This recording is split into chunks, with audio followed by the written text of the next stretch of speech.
Mais ce que peu perçoivent à ce moment-là, c'est qu'en cédant à cet élan, nous ne punissons pas l'autre. En réalité, nous renonçons à ce que nous devrions le plus protéger, notre propre paix intérieure. La philosophie stoïcienne ne nie pas l'existence de la colère. Elle nous invite simplement à la voir telle qu'elle est réellement, un messager, non un maître. Marc Aurèle écrivait que la meilleure vengeance envers ceux qui nous offensent est de ne pas leur ressembler. Et c'est une leçon qui exige non seulement une compréhension intellectuelle, mais une pratique quotidienne, une discipline émotionnelle, et surtout le courage de choisir la sérénité lorsque tout en nous réclame l'explosion.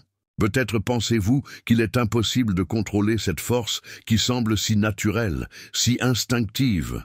Après tout, qui ne s'est jamais amèrement repenti de mots lancés sous l'emprise de la colère, des mots qui blessent plus que tout geste physique? Qui n'a jamais ressenti l'amère gueule de bois émotionnelle après un épisode de perte de contrôle? Cette sensation étouffante d'avoir été prisonnier de soi-même? C'est précisément dans cet espace, entre le stimulus et la réponse, que réside la véritable liberté humaine. C'est là que se trouve le secret d'une vie plus légère et consciente. Mais comment trouver cet espace? Comment l'élargir au point de permettre à la raison et à la sagesse de le remplir avant que la colère ne prenne le contrôle? La réponse réside dans la compréhension de l'origine de ce feu. Épictète nous enseigne que ce ne sont pas les événements extérieurs qui nous troublent, mais l'opinion que nous formons à leur sujet. La colère, donc, ne naît pas de ce qui nous arrive, mais du récit que nous créons à partir de ce qui arrive. Observez comment cela se manifeste dans les petites situations quotidiennes. Quelqu'un vous coupe la route, et avant même d'évaluer ce qui s'est réellement passé, vous interprétez « cette personne m'a manqué de respect ». Immédiatement, l'indignation surgit comme une vague. Mais si, pendant un bref instant, vous suspendiez ce jugement?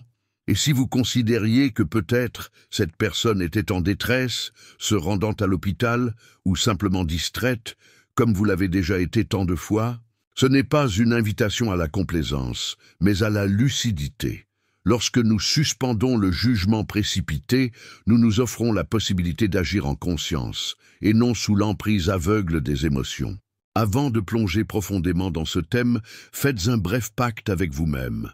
Que cette vidéo ne soit pas simplement une de plus regardée, mais une graine de transformation réelle. Si ce type de réflexion a de la valeur pour vous, envisagez de vous abonner à la chaîne et de laisser un like dès maintenant. Ce n'est pas seulement un geste de soutien, c'est un engagement envers votre propre processus de croissance.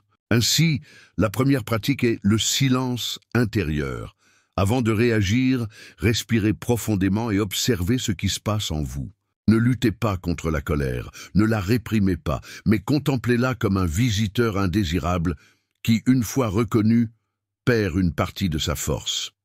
La respiration consciente est l'ancre qui nous maintient liés au présent, évitant que nous soyons emportés par le courant émotionnel. La deuxième pratique est la réflexion sur les conséquences. Chaque fois que la colère se manifeste, demandez-vous honnêtement, si je poursuis ce chemin, que restera-t-il ensuite? Quelle marque vais-je laisser en moi et chez les autres? Il est impressionnant de constater à quel point cette simple question peut ouvrir des clairières de lucidité au milieu du chaos. De grandes tragédies émotionnelles sont nées de secondes de perte de contrôle. Des foyers ont été détruits, des amitiés rompues, des opportunités perdues. Tout cela parce que quelqu'un n'a pas su créer ce petit espace entre l'impulsion et l'action. Enfin, la troisième pratique est le détachement de l'ego. Une grande partie de notre colère naît de la blessure narcissique, de cette voix intérieure qui murmure « Ils ne peuvent pas me traiter ainsi ». Je mérite plus de respect, plus de reconnaissance. Mais est-ce vraiment que votre dignité dépend de l'attitude d'autrui? Est-ce que votre grandeur est conditionnée au comportement des autres? Sénèque nous rappelle que la plus grande preuve de supériorité est de supporter les insultes avec sérénité. Celui qui est véritablement fort n'a pas besoin de riposter.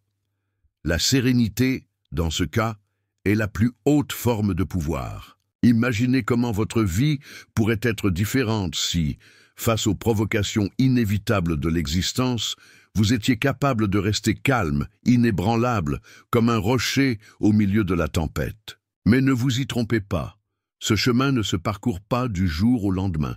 Maîtriser la colère, c'est comme dompter un animal sauvage. Cela exige de la patience, de la constance et surtout de la compréhension. Vous ne la vaincrez pas par la force, mais par la sagesse. Et c'est précisément pour cela que cette vidéo n'est pas simplement un contenu de plus à consommer et à oublier. C'est un appel à la pratique, à une transformation réelle. Essayez, dès aujourd'hui, face à la moindre irritation, d'appliquer ces 3 principes: silence intérieur, réflexion sur les conséquences et détachement de l'ego. Soyez l'observateur de vous-même. Et lorsque la colère viendra, comme elle viendra certainement, rappelez-vous, vous n'êtes pas votre colère. Vous êtes celui qui l'observe, celui qui a le pouvoir de décider quoi en faire. Et maintenant, je vous invite à une dernière réflexion. Combien de fois dans votre vie, si vous aviez choisi la sérénité au lieu de l'explosion, votre histoire aurait-elle suivi un chemin plus léger, plus beau, plus épanouissant?